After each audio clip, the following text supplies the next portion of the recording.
how to be happy and enjoy being alone. There are nights when the house gets so quiet you can hear the refrigerator hum. The kind of quiet that doesn't feel peaceful at first. It feels exposed. And that's usually when the mind starts talking. Not the helpful kind of talking. More like replaying, regretting, forecasting the worst. And before you even notice it, your hand reaches for your phone, or the remote, or the fridge, or anything that makes noise. Not because something is wrong with you, but because silence can feel like a spotlight. And the spotlight lands on the one thing we've learned to avoid: being alone with ourselves. Tonight I want to offer a gentler way to look at that. In Buddhist wisdom, being alone doesn't have to mean being lonely. Solitude can become a place of strength, a place of clarity, a place where life finally slows down enough for you to meet yourself with kindness. Not to fix yourself, not to become a brand new person overnight, just to stop running from what you feel, so the feeling can soften on its own. So if you're listening, and you've been carrying that quiet ache that I don't want to spend another night like this feeling, stay with me. We're going to talk about 7 gentle shifts, 7 ways to turn alone time into something steadier, something warmer, something you might even begin to appreciate. Let's name something clearly. Loneliness feels like lack, like something is missing, like you're on the outside of life looking in. Solitude is different. Solitude can be space, space to hear yourself, space to settle, space to learn what you actually need without performing it for anyone. A lot of people don't hate being alone. They hate what shows up when they're alone. Because when the noise fades, the questions get louder. Did I waste time? Why does it feel like nobody really sees me? What happens next? What if this is it? If you're in the middle of life 45, 55, 65, those questions can hit even harder. Kids grow up, careers shift, relationships change shape, friends move away, bodies change, losses accumulate, and society doesn't always give space for that. So people do what people do. They fill the silence. Streaming shows in the background, endless scrolling, constant news, podcasts on double speed, anything to keep the inner room from getting too quiet. Buddhist wisdom doesn't blame that. It simply asks very gently, what happens if the quiet isn't your enemy? What happens if the quiet is an opening? In the story of the Buddha's life, before he became the Buddha, he was Siddhartha, and he lived surrounded by comfort, surrounded by people, surrounded by protection, but inside something still didn't rest. Even with entertainment, even with luxury, even with everything arranged to keep discomfort away. That's a modern feeling, isn't it? You can have a decent life, a respectable life, a full calendar, and still feel a quiet emptiness show up at night. In the Buddha's story, the turning point wasn't a new distraction. It was a decision to stop running, to step away from constant stimulation and face life directly, including uncertainty, aging, sickness, loss, the parts of life that don't care how successful we look. That doesn't mean everyone needs to leave their life behind, but it offers a simple question.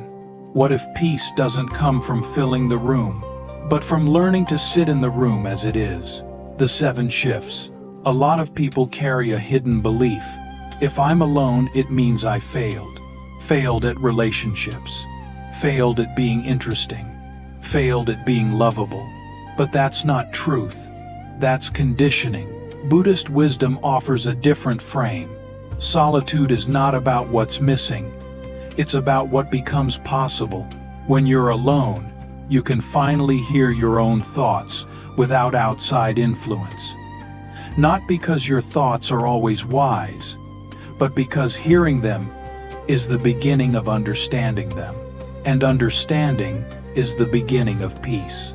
Solitude is where self-awareness grows, And self-awareness is a kind of quiet power. Because without it, life runs you. With it, you have choice.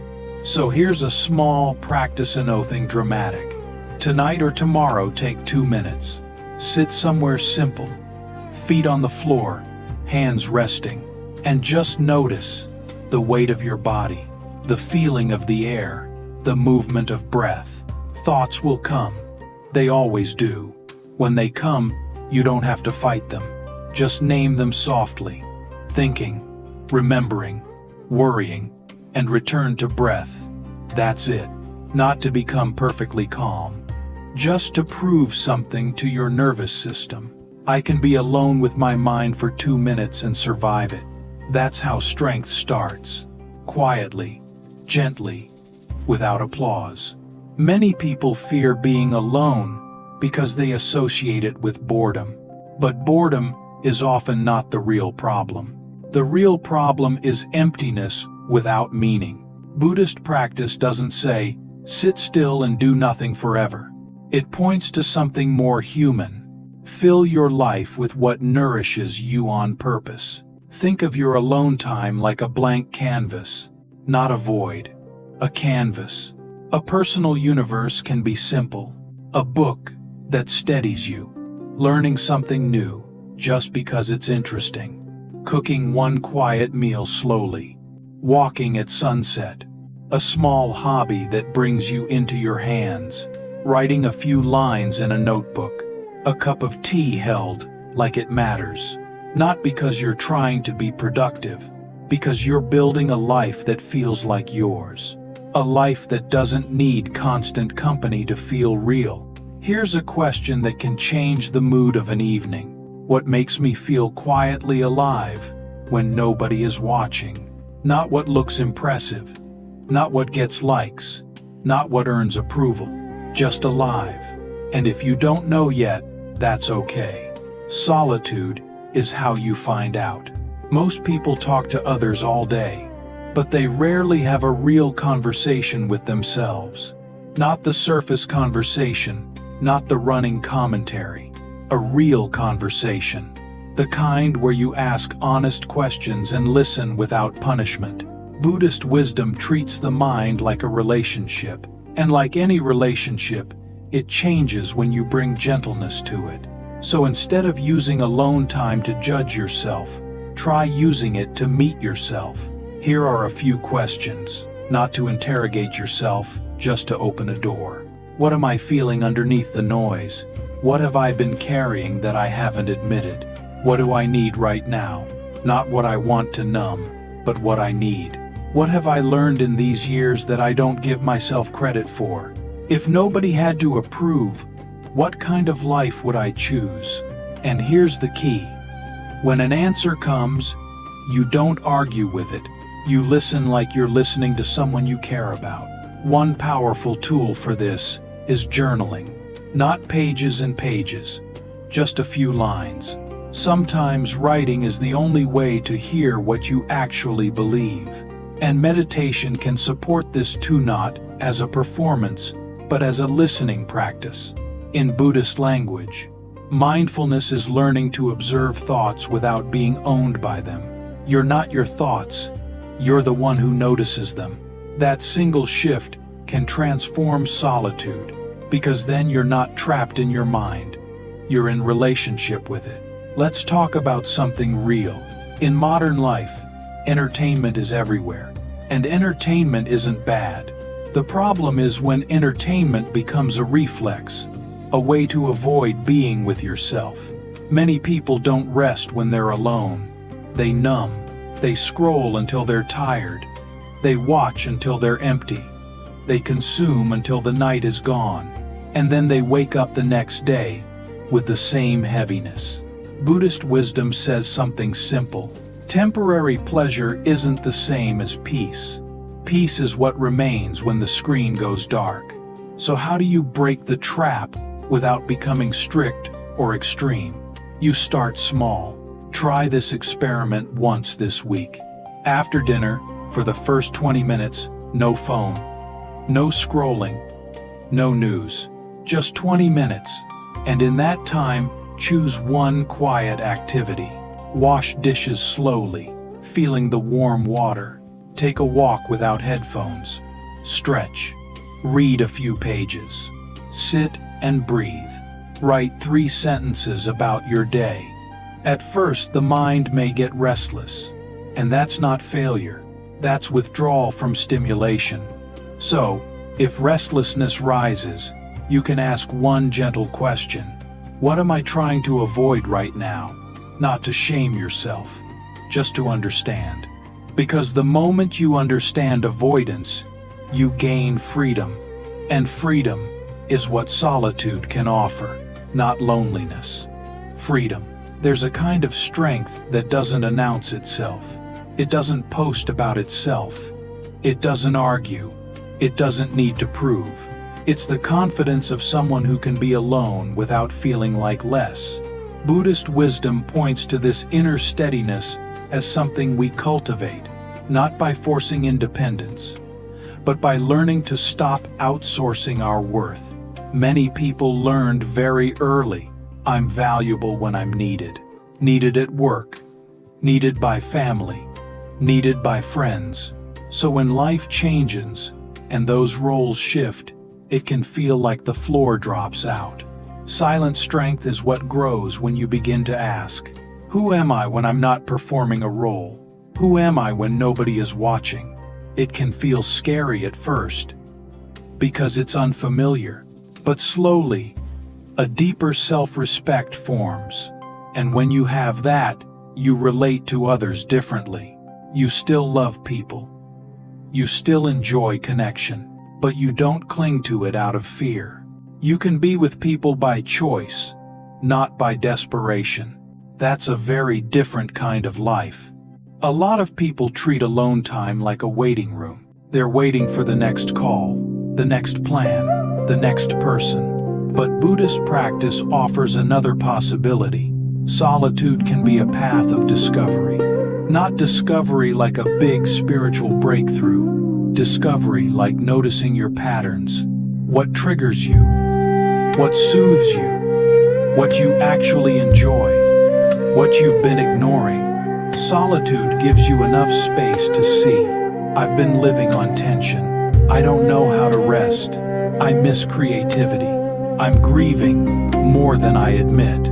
I've been trying to be okay for everyone else. And then gently, you can ask, what would it look like to take care of this part of me? Not perfectly, just honestly. The Buddha's life story is in many ways a story of turning inward, not to become self-absorbed, but to become free. Freedom doesn't come from never feeling pain. It comes from not being controlled by pain. And solitude approached with mindfulness can be part of that. Here's a paradox that Buddhist wisdom points to. The more present you become, the less you depend on others to feel complete. A lot of suffering comes from time travel. The mind goes to the past, regret, replay, guilt. The mind goes to the future, worry, fear, planning. And then we call that being alone. But we're not really alone. We're alone with a mind that's not here. Presence changes that. Presence is simple. Not easy, but simple. It's giving full attention to what is happening right now. Breath, body, sound, light, warmth. Even something as ordinary as washing a mug can become grounding. You feel the water. You hear the small clink of ceramic. You watch the foam disappear. And for a moment the mind stops begging the world to be different. In that moment, solitude is not heavy. It's clean.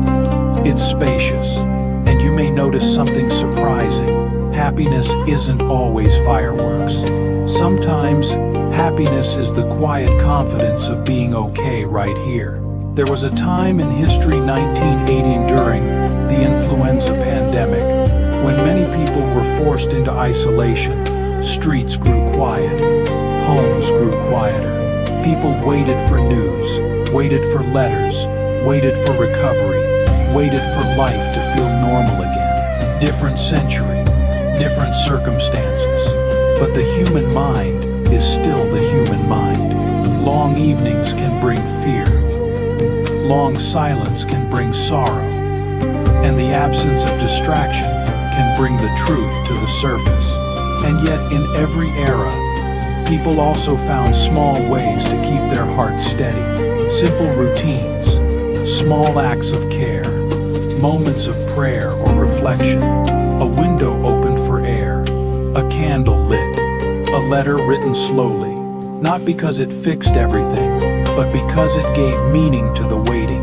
That's what we're talking about here. Not turning solitude into a perfect spiritual experience, just turning it into something livable, something honest, something that doesn't require constant noise. So what does all of this mean practically? It means solitude can change shape. It can move from punishment to practice, from emptiness to space, from fear to familiarity. It means you can build a life that feels steady, even when nobody texts back. It means you can learn to sit with your mind, not because your mind becomes perfect, but because you become kinder. And when you do that, relationships become lighter too. You still value people, but you don't grasp. You connect from wholeness, not from hunger. That's a quiet kind of freedom. Before we end, here's a small 1-minute practice you can do right now. If it feels safe, soften your shoulders. Let your jaw unclench. Take one slow breath in and let it out. Now ask your just softly, what am I carrying today? No need to answer perfectly. Then ask, what would kindness look like toward that? Even if kindness is simply resting, even if kindness is simply saying, this is hard. One more breath, in and out. That's enough. Solitude won't solve everything. There will still be nights when the house feels too quiet.